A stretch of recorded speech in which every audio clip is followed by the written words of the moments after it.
मुख्यमंत्री एकनाथ शिंदे त्यांच्या ठाणे येथील निवासस्थानाहून मुंबईकडे रवाना होत असतानाच सामान्य नागरिक हे मुख्यमंत्री एकनाथ शिंदे यांना भेटण्याकरिता आले होते.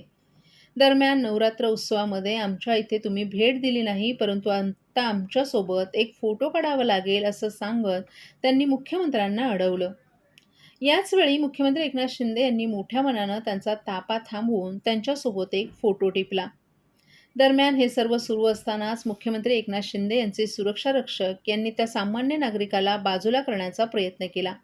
परंतु मुख्यमंत्री एकनाथ शिंदे यांनी स्वतः सुरक्षा रक्षकास दमदाटी करत त्यालाच बाजूला होण्यास सांगितलं.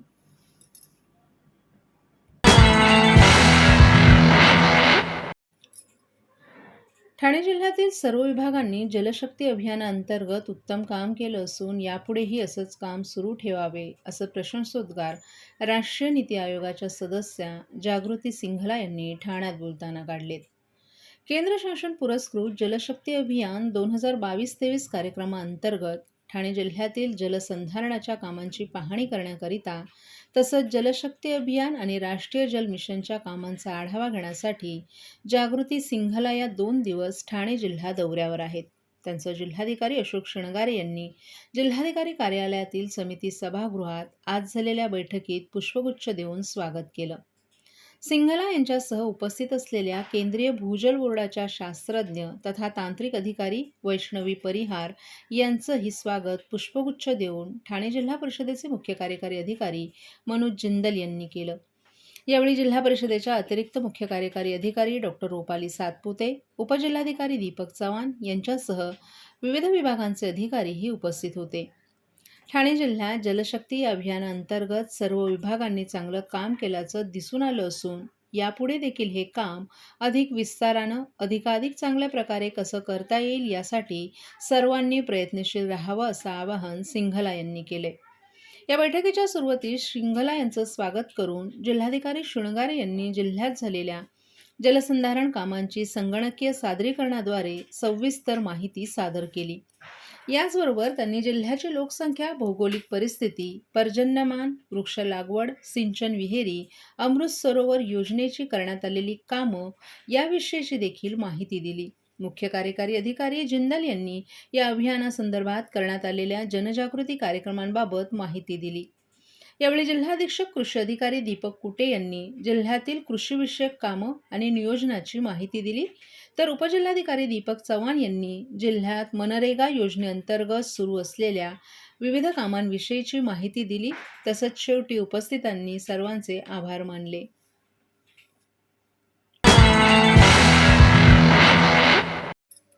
गेल्या काही दिवसांपासून मुंबईचा हवेचा स्तर खालवला असून तरी त्यालगत ठाणे शहरातील हवा मात्र मध्यम प्रदूषित असल्याची बाब सर्वेक्षणातून समोर आली आहे. ठाणे शहरातील नौपाडा, कोपरी आणि वर्तकनगर भागात पालिकेच्या प्रदूषण नियंत्रण विभागानं 8 दिवस हवेची गुणवत्ता तपासणी केली असून यामध्ये शहरातील हवेचा गुणवत्ता निर्देशांक 120 ते 138 इतका आढळून आलाय. गेल्या काही दिवसांपासून मुंबईच्या हवेचा स्तर खालावलाय. या पार्श्वभूमीवर मुंबई महापालिकेनं हवेच्या गुणवत्ता करण्यासाठी विविध उपाययोजना करण्यास सुरुवात केली होती. मुंबईतील हवेचा स्तर खालवल्यानं त्या शेजारीच असलेल्या ठाणे महापालिकेनं शहरातील हवेच्या गुणवत्तेची पाहणी केली आहे. 23 ते 31 ऑक्टोबर या कालावधीत हवेची गुणवत्ता तपासण्यात आली. नौपाडा येथील महापालिका शाळा क्रमांक 19 आणि 20, वर्तकनगर येथील रेप्टाक्रॉस कंपनी परिसर, कोपरी येथील ठाणे महापालिका शाळा क्रमांक 9 या ठिकाणी पालिकेच्या पथकांनी हवा मोजणी यंत्राद्वारे हवेची गुणवत्ता तपासली. यामध्ये नौपाडा येथील महापालिका शाळा क्रमांक 19 आणि 20 या परिसरात हवेचा गुणवत्ता निर्देशांक 120 इतका आढळून आला, तर वर्तकनगर येथील रेप्टाक्रॉस कंपनी परिसर येथे हवेचा गुणवत्ता निर्देशांक 124 इतका, तर कोपरी येथील ठाणे महापालिका शाळा क्रमांक 9च्या परिसरात हवेचा गुणवत्ता निर्देशांक 138 इतका असल्याचं निदर्शनास आले. यामध्ये इतर 2 ठिकाणांच्या तुलनेत कोपरी परिसरात हवेची गुणवत्ता निर्देशांक जास्त असल्याचं दिसून येते. असं असलं तरी या तिन्ही ठिकाणची हवा मध्य प्रदूषित गटात मोडत असल्याचंही दिसून येतंय.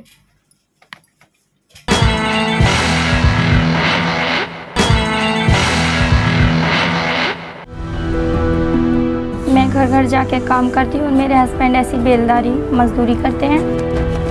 पहले मैं टीके लगवाती थी, फिर ऐसा हुआ कि हम लोग काम करते थे, हमारा काम डाउन होने लगा। फिर हम गांव चले गए। फिर गांव से आए तो हम दोनों काम में बिजी हो गए। एनम दीदी हमारे एक दिन घर आई, उन्होंने कहा कि मुझे कार्ड दिखाओ। फिर उन्होंने देखा, उसमें कुछ टीके छूटे पड़े। आस पड़ोस में जितने भी बच्चे हैं उनके घर पर गए, उनके मम्मी पापा से बोले जो जो बच्चे छूट गए हों वो बच्चे अपना टीका लगवा लें। अब हम लोग सारी लेडीज मिलकर बच्चों का टीका लगवा के आए। हम तो भूल गए थे कि हमारे बच्चे का टीका नहीं लगा, लेकिन सरकार नहीं भूली, हमारे दरवाजे पर आए और टीका लगाए। मिशन इंद्रधनुष।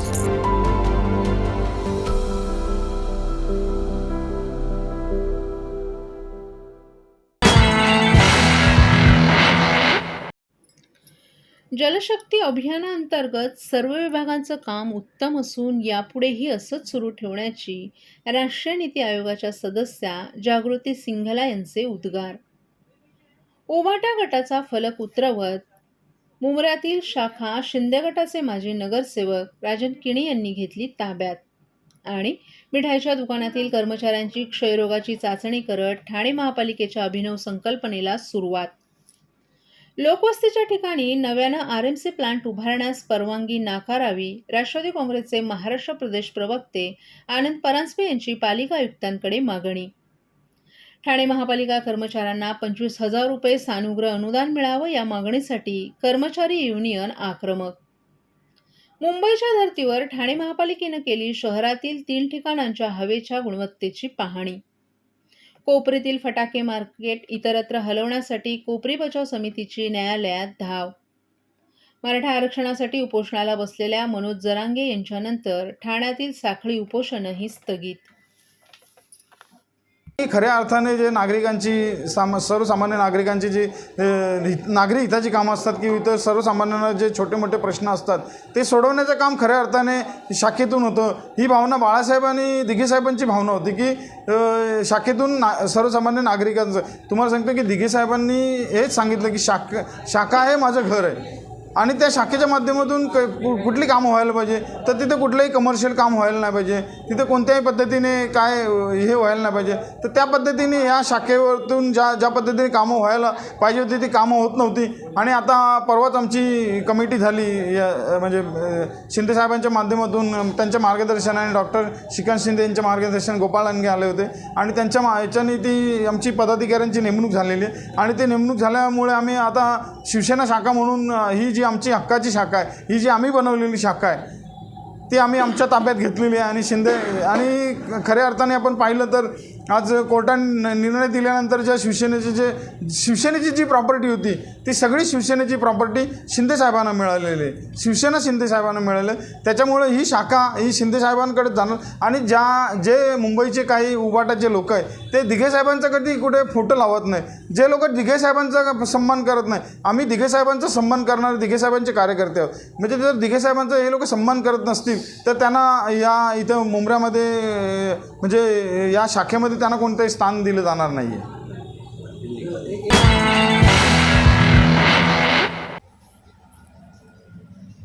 एल्विश यादव या प्रकरणात ठाकरे गटाचे नेते आणि खासदार संजय राऊत यांनी सरकारवर आरोप केले होते.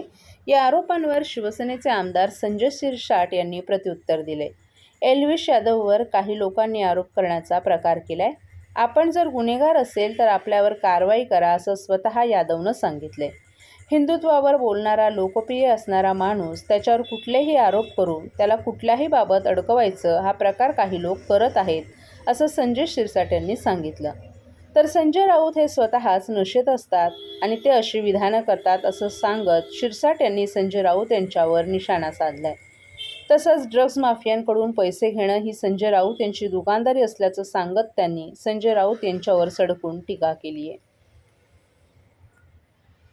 काही लोकांनी आरोप करायचा प्रयत्न केलेला. स्वतः यादवने सांगितले की पॉइंट 1 जरी मी त्याच्यात गुन्हेगार जर आढळलो तर माझ्यावर कारवाई करा. परंतु एखादा हिंदुत्वावर बोलणारा एक सर्व लोकप्रिय असणारा माणूस त्याच्यावर आरोप करून त्याला कुठेतरी या बाबतीत अडकवायचं आणि बाजूला आपण त्याला सारायचं हा प्रकार काही लोक करत आहेत. खऱ्या अर्थानं राऊत आणि त्यांच्या कंपनीने उठावा गटाने हिंदुत्व तर सोडलेलंच आहे, परंतु जो हिंदुत्वावर बोलेल त्याच्यावरही सुद्धा कारवाई करायची मागणी हे लोक करतात. मला वाटतं हे चुकीचं आहे. जर त्याच्यात तो आरोपी असेल निश्चित त्याच्यावर कारवाई करा. आम्ही त्याचा सपोर्ट करणार नाही, परंतु बळजबरी आरोपी बनवणं हा जो प्रकार आता करायला लागलाय, हा नवीन पॉलिटिकल गेम मला वाटतं हे बरोबर नाहीये. म्हणून आम्ही त्याचं समर्थन करत नाही, परंतु जर तो आरोपी नसेल तर निश्चित त्याचं समर्थन आहे.